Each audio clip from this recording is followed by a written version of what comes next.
الحمد للہ رب العالمین والصلاة والسلام علی اشرف الانبیاء والمرسلین وعلی عباد اللہ الصالحین اما بعد فاعوذ باللہ السمیع العلیم من الشیطان الرجیم بسم اللہ الرحمن الرحیم رضی اللہ عنہم ورضوا عنہ آمنت باللہ صدق اللہ العظیم وصدق رسولہ النبی الکریم صلو علی الحبیب۔ ایک مرتبہ سارے احباب درود و سلام کا نذرانہ پیش فرمائیں۔ الصلاۃ والسلام علیک یا سیدی یا رسول اللہ وعلی آلک واصحابک یا سیدی یا حبیب اللہ۔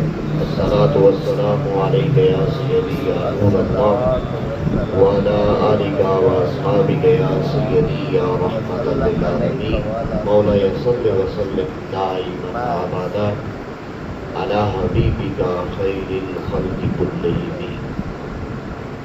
اللہ رب العزت کی حمد و ثنا، حضور نبی رحمت جانے کائنات جانے جہاں صلی اللہ تعالی علیہ وسلم کی ذات اقدس پر کروڑہ کروڑ درود و سلام کے بعد میرے کریم آقا کائنات صلی اللہ تعالی علیہ وسلم کے عاشقوں اور غلاموں، السلام علیکم ورحمۃ اللہ وبرکاتہ۔ وعلیکم السلام ورحمۃ اللہ وبرکاتہ۔ تاریخ اسلام میں آج کا دن انتہائی فضیلت، بابرکت اور اہمیت کا حامل ہے، کیونکہ آج کے دن خلیفۃ المسلمین داماد رسول حضرت سیدنا عثمان غنی رضی اللہ تعالیٰ عنہ کی شہادت پاک ہوئی۔ المیہ یہ ہے کہ ہم لوگ فقط شہادت علی تو پڑھتے ہیں، شہادت حسین کا تذکرہ تو کرتے ہیں، لیکن ہم ان اصحاب رسول کی شہادتوں کا تذکرہ نہیں کرتے جنہوں نے اپنا تن من دن حضور کے نام پہ قربان کر دیا۔ پہلی بات یہ نشید اپنے صحابی وہ بلند و بالا رتبہ ہے جو کائنات میں جنہیں نصیب ہوا، ان افراد سے اللہ دنیا جہان میں قیامت تک اور قیامت کے بعد بھی راضی ہے۔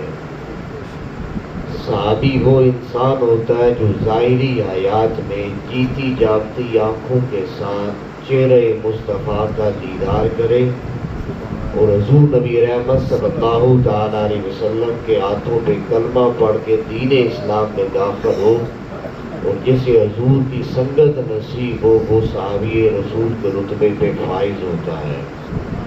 اور جو صحابی کے رتبے پہ فائز ہو جائے، کائنات کے سارے ولی بھی اکٹھے ہو جائیں صحابی کے رتبے کے برابر نہیں پہنچ سکتے۔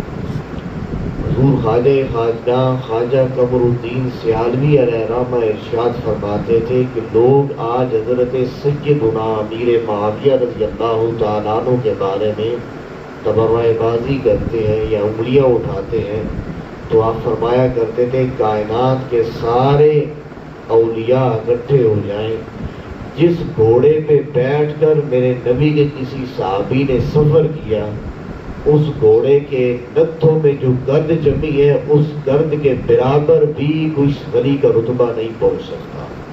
صحابی اتنا بڑا رتبہ ہے، اتنا بڑا مقام ہے، اور اللہ نے قرآن میں واضح ارشاد فرمایا رضی اللہ عنہ ورضوا عنہ۔ اللہ اس جماعت کے ساتھ قیامت تک راضی ہے، اور جتنے بھی حضور کے اصحاب ہیں وہ سارے ہمارے سروں کے تاج ہیں۔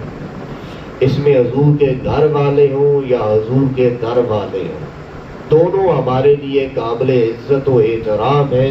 ہم گھر والوں کا بھی تذکرہ کریں گے، ہم در والوں کا بھی تذکرہ کریں گے۔ میں پہلے ایک جو ہمارے ہاں ایک غلط فہمی پائی جاتی ہے اس کا ازالہ کر دوں۔ ہمارے ہاں سمجھا جاتا ہے کہ حضور کے گھرانے میں فقط مولا علی مشکل کشا کرم اللہ وجہ الکریم اور حضرت سیدہ فاطمہ الزہرا سلام اللہ علیہا ہے۔ لوگ انہی کو اہل بیت اطہار سمجھتے ہیں، اور جو دوسرا مسلک ہے وہ تو حضور کی صاحبزادیوں کا ہی انکار کرتے ہیں۔ وہ کہتے ہیں ایک ہی صاحبزادی تھی جو مولا علی مشکل کشا کے گھر میں تھی۔ لیکن تاریخ کا آپ انکار نہیں کر سکتے، حضور کی احادیث کا انکار نہیں کر سکتے، قرآن کا انکار نہیں کر سکتے۔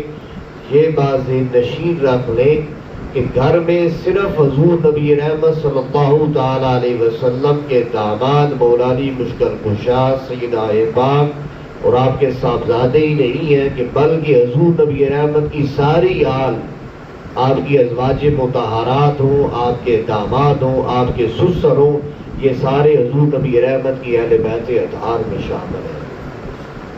یہ بات بھی ذہن نشین رکھ لیں، 4 خلفاء صحابہ میں سب سے بڑا رتبہ ان 4 خلفاء کا ترتیب کے ساتھ ہے۔ حضرت سیدنا ابو بکر صدیق رضی اللہ تعالیٰ عنہ کی صاحبزادی حضور نبی رحمت کے گھر میں ہے، یوں آپ حضور کے سسر ہوئے۔ حضرت عمر فاروق رضی اللہ تعالیٰ عنہ کی صاحبزادی حضور کے گھر میں ہے، یوں آپ بھی حضور کے سسر ہوئے۔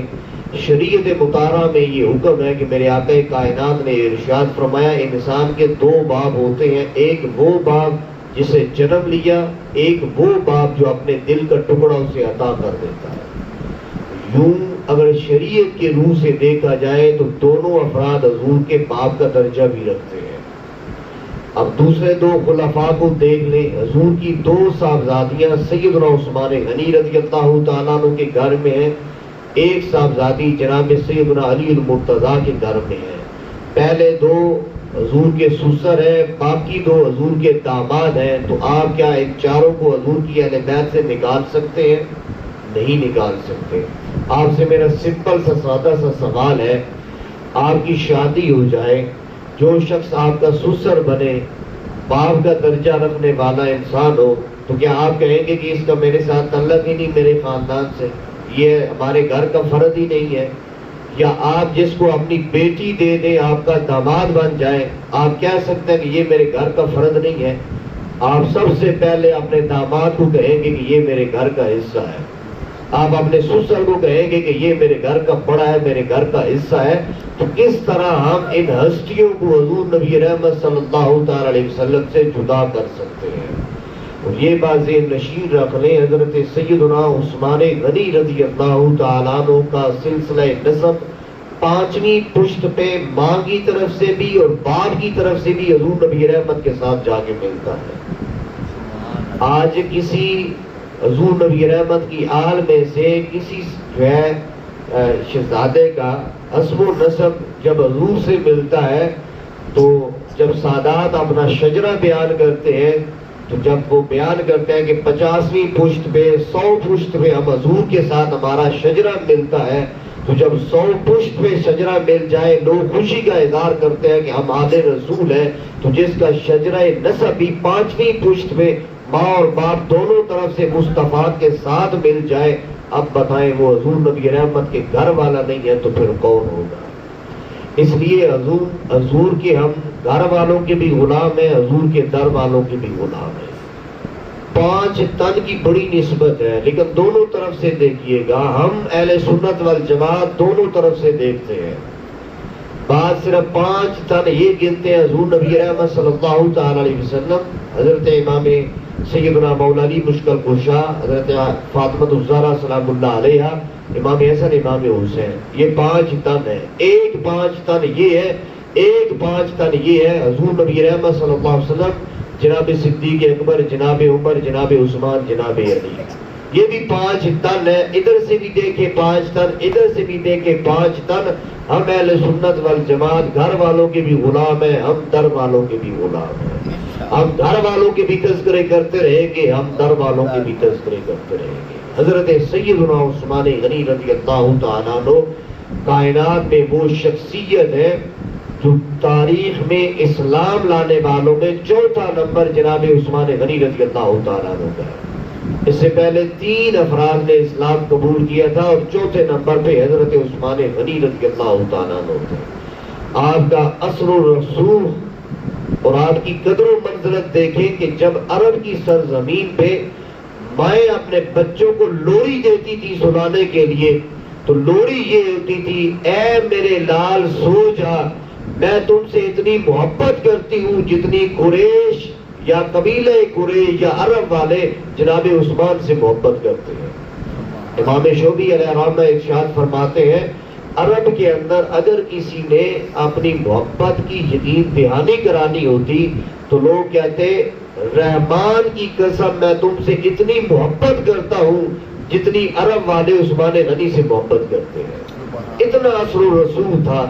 لیکن جب صدیق اکبر رضی اللہ تعالیٰ عنہ کے ساتھ حضرت عثمان غنی حضور کے قدموں میں آئے، کلمہ پڑھا اور آپ کے چاچا حکم بن عاص نے باندھا رسیوں سے، جھگڑا اور آپ کو اندھیری کوٹڑی میں ڈالا، مارا پیٹا، کہا عثمان سب کچھ چھوڑ دے، تیرے پاس جائیداد ہے، زمینیں ہیں، سب کچھ ہے، تو مسکرا کر کہا سارا کچھ تمہیں حضور کے قدموں میں قربان کر دوں گا، یہ سارا رکھ لے، میں تو فقط حضور نبی رحمت کے نام پہ ہی اب اپنی ساری زندگی گزار دوں گا۔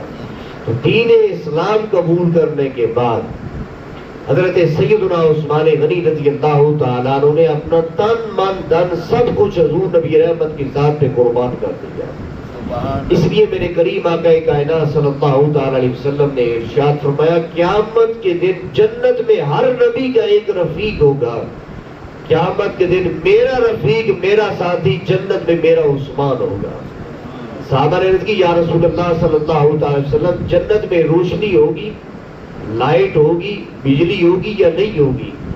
میرے کریم آقا کائنات نے ارشاد فرمایا ہاں لائٹ ہوگی، تب ہوگی جب میرا عثمان جنت میں قدم رکھے گا، عثمان کے چہرے سے اتنا نور نکلے گا کہ اللہ اس کی نور کی برکت سے ساری جنت کو روشن اور منور فرما دے گا۔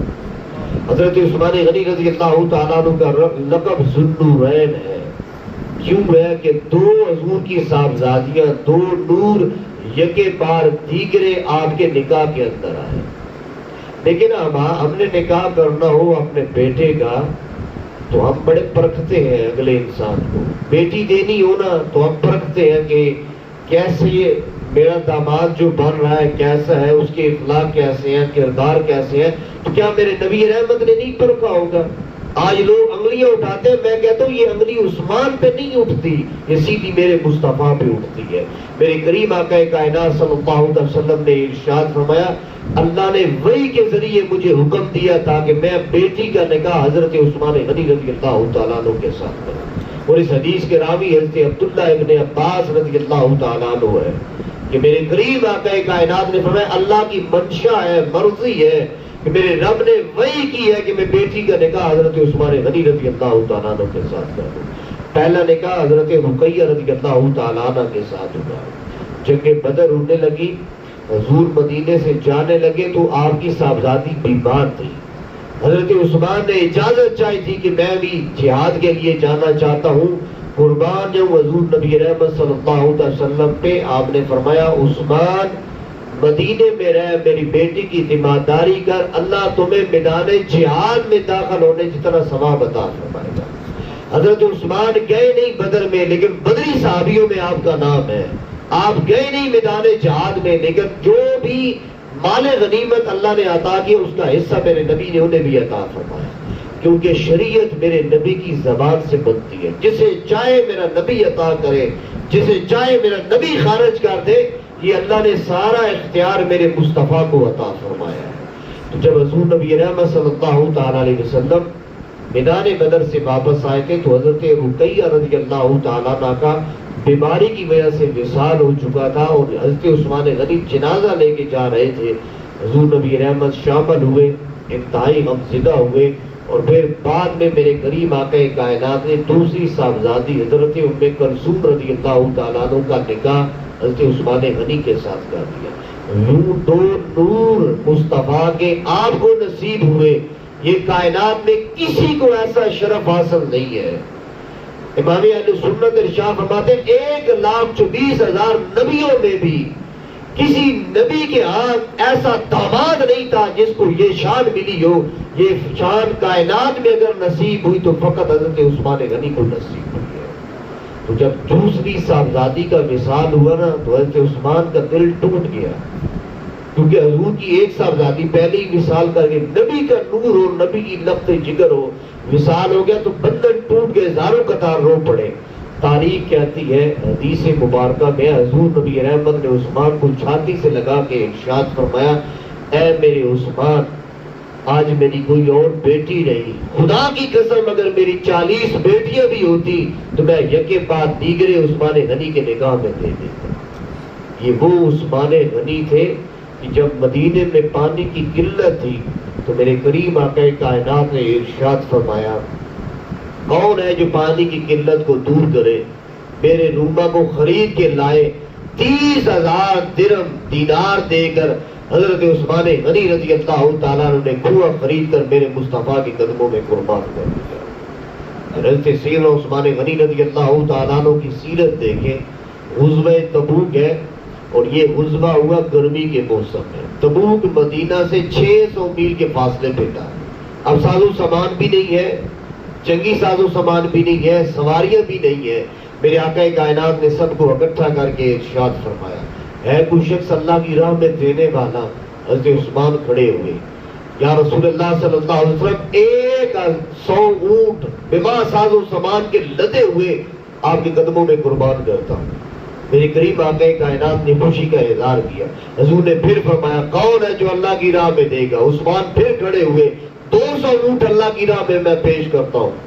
حضور نے تیسری مرتبہ پھر ارشاد فرمایا، کون ہے جو اللہ کی راہ میں دے گا؟ عرض کی، یا رسول اللہ 300 اونٹ بما ساز و سامان کے پیش کرتا ہوں۔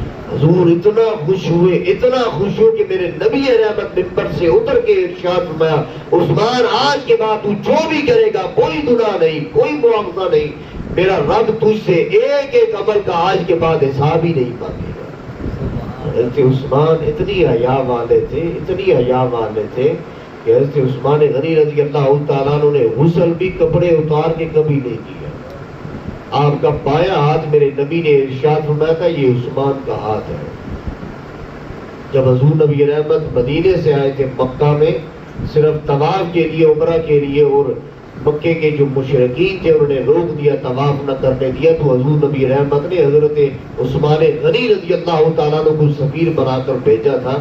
تو لوگوں نے افواہ پھیل گئی کہ حضرت عثمان غنی رضی اللہ تعالیٰ عنہ کو شہید کیا گیا۔ تو حضور نبی رحمت نے اس وقت 1400 صحابہ سے بیعت لی تھی، اور قرآن میں اس بیعت کا تذکرہ ہے۔ جب سب نے بیعت کر لی، حضور نے فرمایا، یہ ہاتھ میرا ہاتھ ہے اور یہ ہاتھ میرے عثمان کا ہاتھ ہے۔ حضور نے یوں ہاتھ پہ ہاتھ دے کر کہا، میں اپنے ہاتھ پہ اپنے عثمان کی بیعت کرتا ہوں۔ پھر تاریخ کہتی ہے ساری زندگی حضرت عثمان نے اس بائیں ہاتھ کو گندگی کی طرف نہیں جانے دیا، اس سے استنجا نہیں کیا، اس کو کسی گندگی کے اوپر ہاتھ نہیں رکھا۔ آپ فرماتے تھے، یہ ہاتھ میرا ہاتھ نہیں، یہ ہاتھ میرے مصطفیٰ کا ہاتھ ہے، کیونکہ حضور کا ہاتھ اللہ کا ہاتھ ہے، اور حضور نے فرمایا یہ میرا ہاتھ عثمان کا ہاتھ ہے۔ تو اس لیے حضرت عثمان غنی رضی اللہ تعالیٰ عنہ نے پھر ساری زندگی حضور نبی رحمت صلی اللہ تعالیٰ علیہ وسلم کی اس نسبت کا خیال رکھا، اور حضور سے اتنا پیار رکھا، کیا فرماتے تھے، یہ ہاتھ میرے مصطفیٰ کا ہاتھ ہے۔ سامعین قدر، آپ حضرت سیدنا عثمان غنی رضی اللہ تعالیٰ عنہ کی کرم نوازیاں دیکھیں، آپ کی عطائیں دیکھیں۔ ایک دن حضور نبی رحمت صلی اللہ علیہ وسلم کی بارگاہ اقدس میں حاضر ہوئے، عرض کی، یا رسول اللہ صلی اللہ تعالیٰ علیہ وسلم، آرزو ہے آپ میرے گھر میں تشریف لائیں، داماد کے گھر میں کھانے کی دعوت ہو۔ حضور نے فرمایا چلتے ہیں، اکیلے آنا ہے یا سب کو؟ فرمایا نہیں، سارے غلاموں کو لے کر آئے۔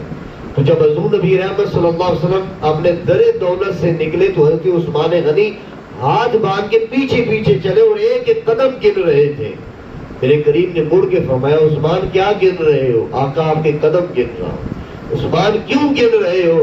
عرض کی، آقا آرزو ہے کہ جتنے قدم آپ کے در دولت سے لے کر میرے غریب خانے تک لگیں گے، میں ہر قدم کے بدلے میں ایک غلام اللہ کی راہ میں قربان کر دوں گا۔ پھر حضرت عثمان غنی رضی اللہ تعالیٰ عنہ نے ایک ایک غلام جتنے قدم لگے تھے اللہ کی راہ میں انہیں آزاد فرما دیا۔ سامعین قدر، یہ حضرت عثمان غنی رضی اللہ تعالیٰ عنہ کی شان تھی۔ جب آپ خلیفۃ المسلمین بنے تو آپ کے زمانے میں سب سے زیادہ فتوحات بھی ہوئی۔ آذربائیجان، آرمینیا کا علاقہ، ایران کے علاقے فتح ہوئے، بحری فتوحات ہوئی۔ آپ کے زمانے میں آپ جو آج آذان ہوتی ہے نماز جمعہ کی، پہلی اذان کا اضافہ جناب سیدنا عثمان غنی رضی اللہ تعالیٰ عنہ نے فرمایا۔ سب سے پہلے مؤذنوں کی تنخواہ آپ نے مقرر کی، سب سے پہلے فوجی چھونیاں آپ نے قائم فرمائی، اور جتنے بھی فوج کے جانور ہوتے تھے ان کے لیے چراگاہ بنائی، اور جتنے فوجی دستے ہوتے تھے ان کے لیے باقاعدہ وظیفے آپ نے مقرر فرمائے۔ لیکن تاریخ میں جو سب سے بڑا آپ نے کارنامہ سر انجام دیا وہ جامع القرآن تھا۔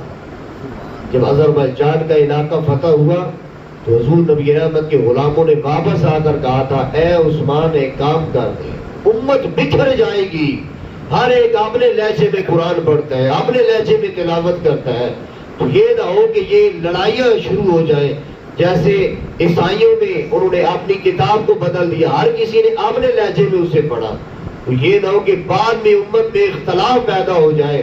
تو آپ نے حضرت زید بن ثابت کو حکم دیا، ام المومنین حضرت حفصہ بنت عمر رضی اللہ تعالی عنہ جن کے پاس نسخہ پڑا تھا جو حضرت سیدنا ابوبکر صدیق رضی اللہ تعالیٰ عنہ نے لکھوایا تھا، آپ نے وہ نسخہ منگوایا قریشی زبان کے اوپر، قریشی لہجے میں، جو میرے نبی کا لہجہ تھا، جس لہجے میں قرآن کا نزول ہوا، جس لہجے میں میرے نبی نے قرآن پڑھا تھا، اس لہجے کے اوپر آپ نے قرآن کے جتنے بھی نسخے تھے وہ تیار کروائے، اور کروانے کے بعد آپ نے پوری دنیا میں بھجوا کے اعلان کیا، آج کے بعد قرآن کی تلاوت اسی لہجے میں ہوگی جس لہجے میں میرے مصطفیٰ نے قرآن کی تلاوت کی ہے۔ سبحان اللہ۔ آپ جامع القرآن ہیں۔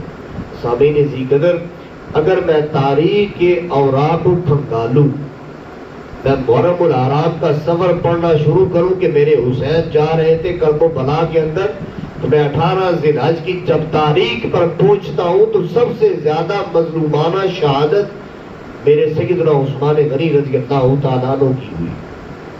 لیکن یہ ہماری بدقسمتی ہے کہ ہم 3 دن کرب و بلا کے میدان میں پانی بند ہوا، ہم چیختے ہیں، چلاتے ہیں، روتے ہیں، تذکرے کرتے ہیں، یہاں 40 دن حضرت عثمان غنی رضی اللہ تعالیٰ عنہ کے اوپر پانی بند ہوا جس کا ہم تذکرہ ہی نہیں کرتے۔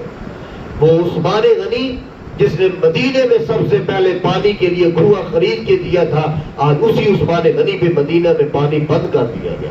وہی عثمان غنی جس نے مسجد نبوی کے لیے زمین لے کر دی تھی، اسی عثمان غنی کو مسجد میں آنے نہیں دیا جا رہا۔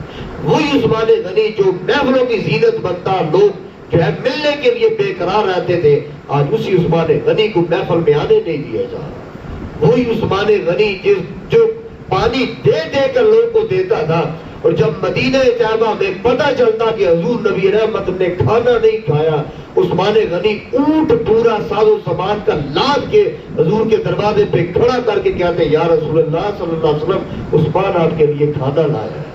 وہ عثمان غنی جب مدینے میں کیا تسالی ہوتی، اور مدینے میں ایک لقمہ بھی نصیب نہیں ہوتا کسی کو، جانور مر جاتے بھوک اور پیاس کی وجہ سے، وہی عثمان غنی 100 اونٹ لدے ہوئے ساز و سامان کے در رسول پہ لاتے، اور حضور نبی رحمت کے قدموں میں کھڑے ہو کر اعلان کرتے، مدینے والوں برتن لے کر آؤ، جتنا لے جانا ہے لے جاؤ، عثمان نے مصطفیٰ کا لنگر جاری کر دیا۔ وہی عثمان غنی جب بلوائیوں نے، جب باغیوں نے محاصرہ کیا قصر کا، وہی عثمان غنی 40 دن بھوک اور پیاس کے عالم میں بیٹھے رہے، 40 دن پانی بند رہا۔ کیوں نہیں تذکرے کیے جاتے؟ کیوں نہیں آپ کی مظلومانہ شہادت ہم بیان کرتے؟ کیوں نہیں ہم روتے اس شہادت پہ؟ کیا یہ میرے نبی کے داماد نہیں ہے؟ کیا یہ میرے نبی کا خون نہیں ہے؟ کیا ان کے گھر میں میرے نبی رحمت کی 2 بیٹیاں نہیں تھی؟ کیا یہ میرے کریم آقا کائنات کو پیارے نہیں تھے؟ کرب و بلا میں 3 دن پانی بند ہوا، 3 دن، یہاں پر 40 دن پانی بند ہوا، 40 دن کوئی پانی لے کے آنے والا نہیں۔ اگر آپ تاریخ پڑھیں گے تو اگر کوئی پانی لے کر آ رہا تھا عثمان کے دروازے پہ تو اس شخصیت کا نام مولا علی مشکل کشا تھا۔ آج لوگ کہتے ہیں نہیں جی ان کے اختلاف تھے، یہ تمہاری تبرہ بازی ہے، ان کے درمیان کوئی اختلاف نہیں تھا، وہ بھائی بھائی تھے، وہ ہمیشہ یوں ہی رہیں گے۔ جب سب نے دروازے بند کر دیے، جب محاصرہ ہوا، جب حضرت عثمان غنی رضی اللہ تعالیٰ عنہ نے پکارا میں پیاسا ہوں کون پانی لائے گا، مشکیلیں بھر کے لانے والی ذات جناب سیدنا علی المرتضیٰ کی تھی، باغیوں نے تیر مارے، سارا پانی بہہ گیا، تو کہتے ہیں حضرت علی کرم اللہ وجہ الکریم نے اپنا امامہ اتارا، ہوا میں اچھالا تاکہ نگاہ پڑ جائے عثمان غنی کی میرے امامے پہ، اور کل قیامت کے دن اللہ کی بارگاہ میں عثمان یہ نہ کہے اے کائنات کے مالک میں مدینے میں 40 دن پیاسا بیٹھا رہا، مخلوق خدا نے کسی نے پانی نہیں پوچھا تھا، اس لیے اچھال دیا اپنا امامہ تاکہ عثمان کی نگاہ پڑ جائے، کوئی پانے لانے والا نہیں ہے تو نہ صحیح علی پانی لے کے آیا ہے، یہ قسمت ہے عثمان کی کہ پانی دروازے عثمان تک نہیں پہنچ سکا۔ اگر کرب و بلا کے اندر جناب امام حسین کے ساقی حضرت عباس تھے تو مدینے میں عثمان کے ساقی مولا علی مشکل کشا تھے۔ آپ تاریخ اٹھا کر پڑھیں، حضرت عثمان غنی کے دروازے پہ کھڑے ہو کر پہرا دینے والے حضرت علی کے دونوں صاحبزادے امام حسن امام حسین کے تھے۔ حضرت علی نے فرمایا تھا تلواریں ننگی لے کے کھڑی ہو جاؤ، یہ تمہارے خالو کا گھر ہے، یہ نبی رحمت کے داماد کا گھر ہے، خلیفۃ المسلمین کا گھر ہے، تم کھڑے رہو، بے شک گردن کٹتی ہے کٹ جائے لیکن کوئی تلوار عثمان غنی کی طرف نہیں اٹھنی چاہیے۔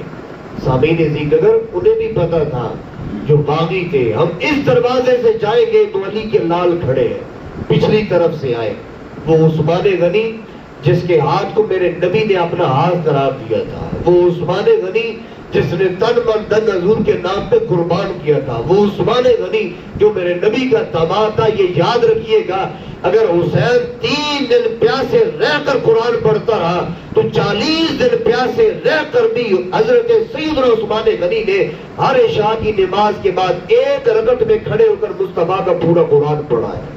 آپ تاریخ پڑھ لیں، وہ جامع القرآن ہی نہیں تھے، وہ سب سے بڑے قاری قرآن بھی تھے، اور تاریخ کہتے ہیں سب سے پہلے جس نے پورا قرآن حفظ کیا تھا اس کا نام جناب عثمان غنی رضی اللہ تعالیٰ عنہ۔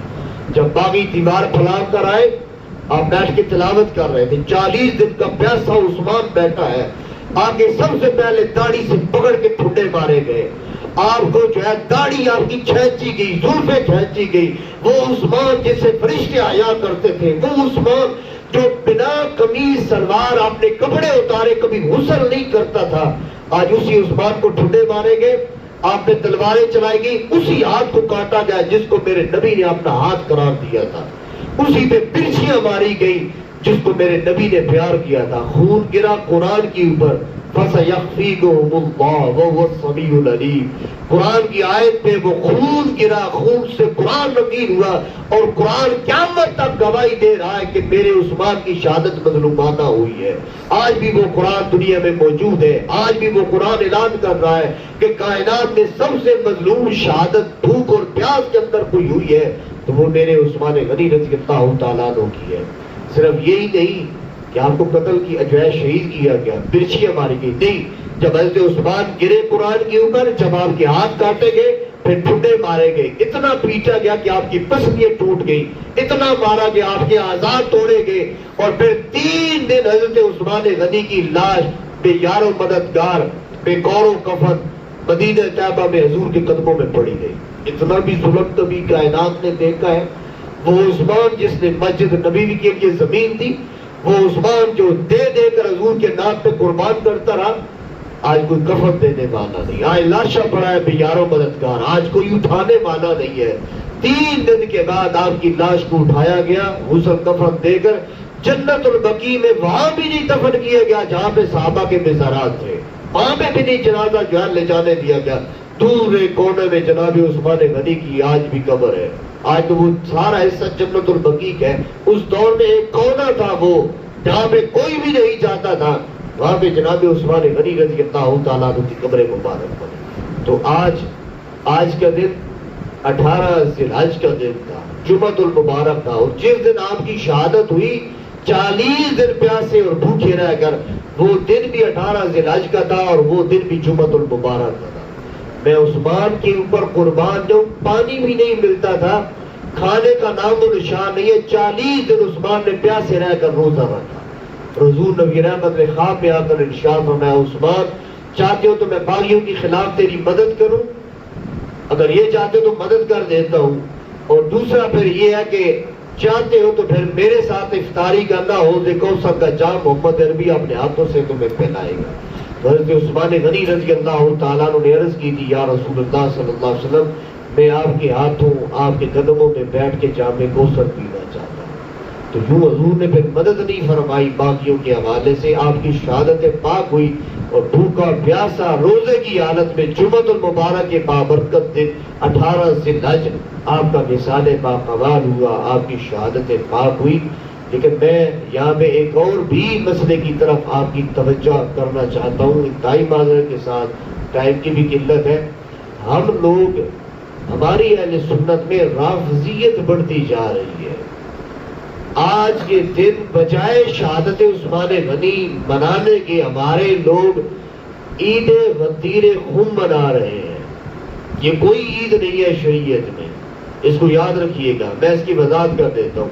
یہ دوسرے مناتے ہیں اور یہ بعد میں منائی گئی عید غدیر خم۔ یہ غدیر خم کیا ہے؟ جب حضور نبی رحمت نے حجت الوداع کے اوپر جب حج کیا، حجت الوداع کا خطبہ دیا، وہاں پہ واپسی پہ خم کے مقام کے اوپر میرے نبی نے حضرت علی کا ہاتھ پکڑ کے بلند کر کے کہا تھا، من کنت مولا فہذا علی مولا۔ میرا سوال آپ سے یہ ہے، اہل تشیع کہتا ہے کہ میرے نبی نے، حضور تاجدار کائنات نے حضرت علی کی خلافت کا اعلان کیا تھا۔ میرا سوال مختصر ہے، خلافت کا حضور نے اعلان کرنا ہوتا تو حجت الوداع کے موقع پہ 10 دن پہلے کر لیتے۔ جب حج پڑھا جا رہا تھا، 1,24,000 حضور کے غلام جہاں پہ اکٹھے تھے، وہاں پر حضور نے خلافت کا اعلان نہیں کیا، تو 8 دن کے بعد غدیر خم کے مقام پر آپ نے اعلان کیوں کرنا تھا؟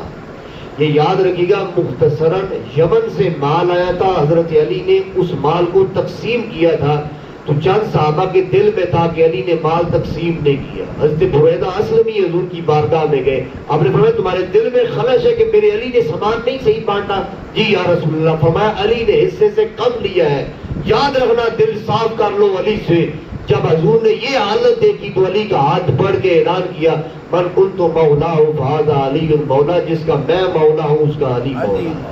اس کا معنی خلافت کے نہیں ہے، اس کا معنی یہ نہیں ہے کہ آپ خلیفہ ہیں۔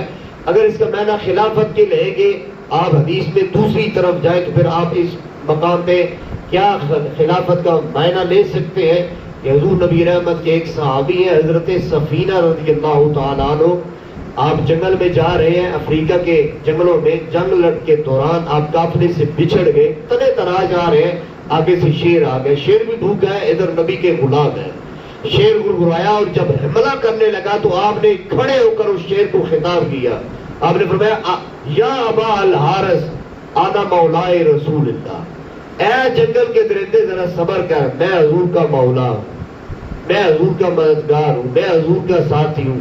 جنگل کا شیر کھانے کی بجائے آپ کے قدم چومنے لگا اور آپ کو راستہ دکھا کر آپ کو وہاں پر لے گئے جہاں پر آپ کا لشکر تھا۔